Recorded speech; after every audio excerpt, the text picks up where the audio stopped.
sampai 35% ketimbang kita beli di outletnya. Orang mau bayar nggak? Mau, karena GoFood menyelesaikan masalah.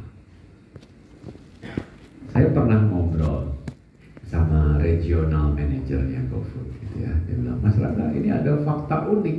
Sekarang di kota-kota besar orang pesan lewat aplikasi GoFood bukan lagi hanya sekedar malas masak atau malas gerak, tapi salah satu survei tertingginya adalah karena mereka malas cuci piring. Oh, malas cuci piring juga masalah. Kira-kira solusi apa yang kita mau kasih buat customer kita yang malas cuci piring? Kita siapkan kemasan atau packaging yang customer kita sekali makan tinggal buang. Orang mau bayar lebih kok.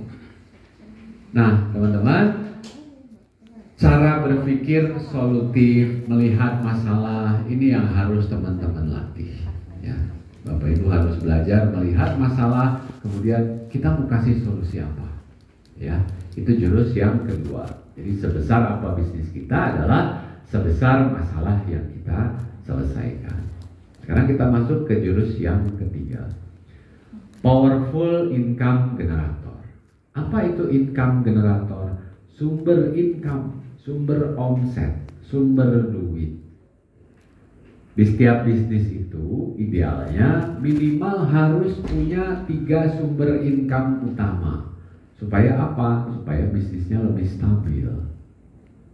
Di bisnis kuliner saya punya lebih dari 10 sumber income. Nah, kita buktikan sama-sama ya. Yang pertama, saya punya sumber income yang namanya dine-in. Ada orang datang ke tempat saya, dia pesan makan, setelah makan dia bayar, jadi income buat saya, dapat duit. Yang kedua, ada take away. Orang datang ke tempat saya, dia pesan makan, bungkus, setelah bungkus dia bayar, dapat duit lagi saya, jadi income. Yang ketiga, catering atau nasi box. Ya. Ada orang arisan, ada orang rapat, ada orang syukuran, dia pesan nasi box di tempat saya. 10 box, 100 box, 1000 box, jadi income buat saya, dapat duit lagi. Yang keempat, orang pesan lewat aplikasi atau lewat platform online, GoFood, GrabFood, ShopeeFood. Dia pesan, dia klik bayar, duitnya masuk ke rekening saya, dapat duit lagi. Yang kelima, ada Car Free Day, ada bazar, ada acara kantor, kita buka stand di sana. Orang bayar, kita dapat duit lagi. Tuh, udah 5. Saya yakin Bapak Ibu punya juga sumber income ini. Tapi apakah sudah dioptimasi?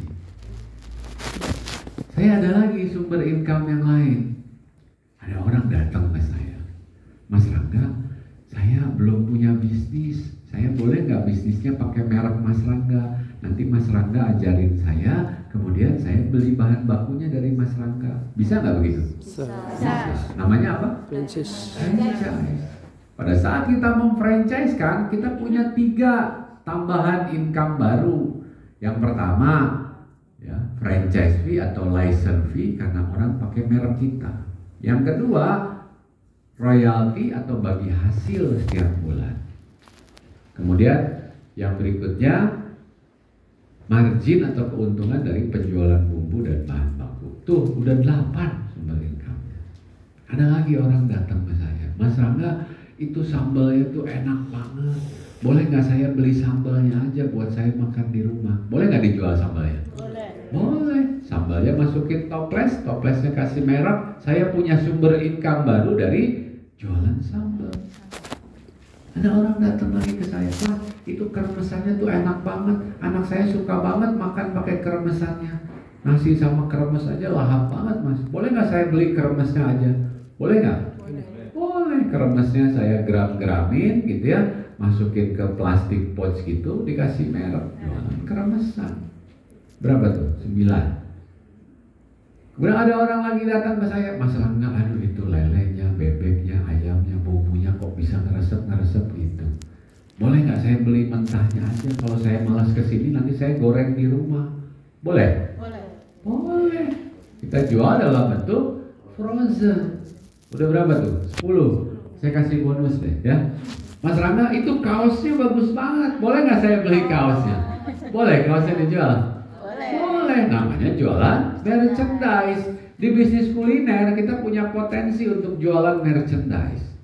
McDonald, KFC, salah satu income generator terbesarnya adalah mereka jualan merchandise. Mereka jualan apa? Jualan mainan anak-anak yang dipaketin sama makanan. Tuh, bisnis apa selain bisnis kuliner yang punya sumber income sebanyak ini? Dan punya potensi menghasilkan omset miliaran. Di sini siapa yang mau omsetnya miliaran? Boleh angkat tangan teriak saya? Oke, tepuk tangan dulu ya. Ini kalau kata Nikola Tesla ya, ini ahli fisika kuantum. Dia bilang sesuatu yang bisa kita bayangkan itu bisa kita dapatkan. Sesuatu yang bisa kita visualisasikan itu kita bisa dapatkan.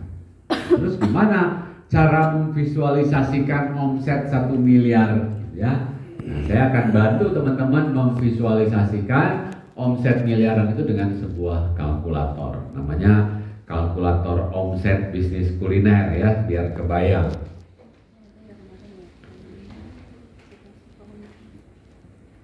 Oke. Misalnya saya punya satu cabang ya. Saya punya satu cabang, omsetnya per hari 3 juta. Kemudian dalam sebulan berarti saya sudah bisa menghasilkan uang 90 juta. Nah, kalau kita bicara bisnis, 1 tahun buku itu 12 bulan. Kita menghitung performa itu dalam 12 bulan. Nah, kalau omset sehari 3 juta satu outlet, berarti dalam 1 tahun saya sudah bisa menghasilkan 1 miliar lebih. Saya sudah bisa menghasilkan 1 miliar 80 juta. Duitnya kelihatan. Jadi kalau mau ngebayangin omset miliaran, cukup punya satu outlet, omsetnya per hari 3 juta, berarti dalam setahun Bapak Ibu sudah bisa menghasilkan omset miliaran. Tapi kadang banyak yang nggak sadar. Mas, saya tuh omset sehari 3 juta malah lebih, Mas. Tapi pengeluaran saya kok 4 juta sehari. Ya. Ada nggak yang begitu? Banyak. Ya. Mas, warung saya kelihatannya rame, tapi duitnya kemana, Mas? Nggak kelihatan. Ada nggak yang begitu? Banyak. Nah, berarti Bapak Ibu harus belajar lagi. Ini namanya rasio profit matrix ya. Ini kalau bisnisnya mau untung, perhatikan rasio atau angka-angka yang saya tunjuk ini. Katanya bisnis kuliner itu untungnya bisa sampai dengan 100%. Yes, benar. Kita beli ayam 50, dijual 100. Berarti modalnya atau costnya 50, profitnya 50. Nah, tapi itu baru untung kotor 50% itu. Masih ada beban-beban lain yang harus kita keluarkan. Gaji 12% dari omset, OPEX atau operational expenditure. Apa aja OPEX itu? Biaya token listrik, biaya paket data, biaya bensin buat warawiri, gas buat masak. Itu masuk ke dalam biaya OPEX atau biaya operasional. Ada lagi biaya sewa 10% dari omset. Nah, kalau ini bisa dijagain, maka Bapak Ibu akan punya potensi keuntungan antara 15 sampai 25% di bisnis kulinernya. Nah, bisnis apa yang bisa menghasilkan potensi keuntungan segitu? Kalau kita cuma taruh duit kita di bank, paling cuma dapat berapa? 0, sekian per bulan. Tahun depan harga-harga udah naik lagi. 0, sekian itu udah nggak ada artinya, sudah terpotong sama inflasi. Nah, kalau Bapak Ibu sudah bisa jagain ini, saya pagi hari ini nggak ngajarin bisnis kuliner ini cuma sekedar ayo masak yang enak, ayo bikin produk yang bagus supaya laku. Enggak. Bisnis kuliner itu lebih dari ini. Kita juga bisa menjual pengalaman kita. Kita juga bisa menjual merek atau brand kita dengan cara melalui franchise. Salah satunya syarat untuk memfranchise-kan, ya bisnis kita harus profit dulu. Cara jaganya ya begini. Nah, kalau sudah profit, yuk kita menghayal lagi. Kita menghayal dalam setahun bisa punya 10 cabang. Berarti sehari kita bisa dapat 30 juta. 10 kali rata-rata omset 3 juta per hari. Sehari dapat 30 juta. Sebulan dapat 900 juta. Setahun dapat 10 miliar 800 juta. Kalau udah punya 10 cabang, harusnya pede dong, dalam 5 tahun bisa buka 100 cabang. Berarti 100 cabang kali rata-rata 3 juta per hari. Setiap hari kita akan mendapatkan 300 juta. Setiap bulan kita akan mendapatkan 9 miliar. Dalam setahun kita akan mendapatkan 108 miliar. Bapak Ibu, ngomongin miliar-miliar di bisnis kuliner ini bukan sesuatu yang fata morgana, bukan sesuatu yang ngawang-ngawang, gitu ya, bukan sesuatu yang nggak kelihatan. Ngomongin miliar-miliar di bisnis kuliner ini, duitnya kelihatan. Orang datang ke tempat kita makan, dia bayar, duitnya kita pegang nggak? Kepegang. Makanya jangan heran, di Jakarta boleh jualannya warteg, di kampungnya bisa punya rumah mewah, mobil bagus, karena duitnya ketok, kelihatan. Kalau yang belum ngerasain duitnya ya berarti belum bisa ngedatengin orang datang ke tempat dia. Dan ngomongin ratusan miliar ini udah hal yang biasa. Kalau di komunitas saya sama-sama pengusaha kuliner, apalagi yang cabangnya udah di atas 20, omset ratusan miliar ini udah bukan sesuatu yang spesial. Sekarang udah banyak pengusaha-pengusaha kuliner dari Indonesia yang mulainya dari gerobakan atau tenda gitu ya, yang omsetnya bukan cuma ratusan miliar, tapi triliunan. Pernah dengar Hisana Fried Chicken? Itu omsetnya triliunan. Saya belum lama ketemu sama Pak Nurul Atik, orang Jogja. Ya.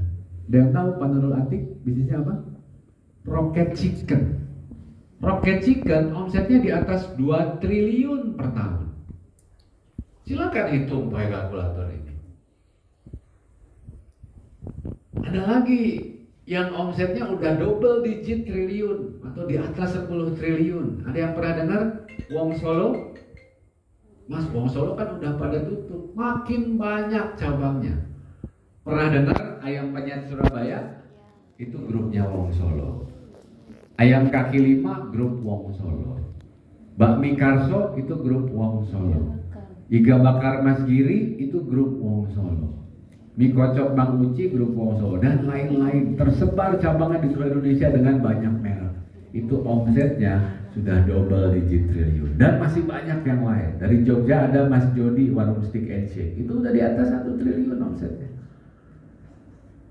Jadi di bisnis kuliner ini sekali lagi duitnya kelihatan. Orang makan langsung bayar, nggak bayarnya bulan depan, apalagi tahun depan gitu ya.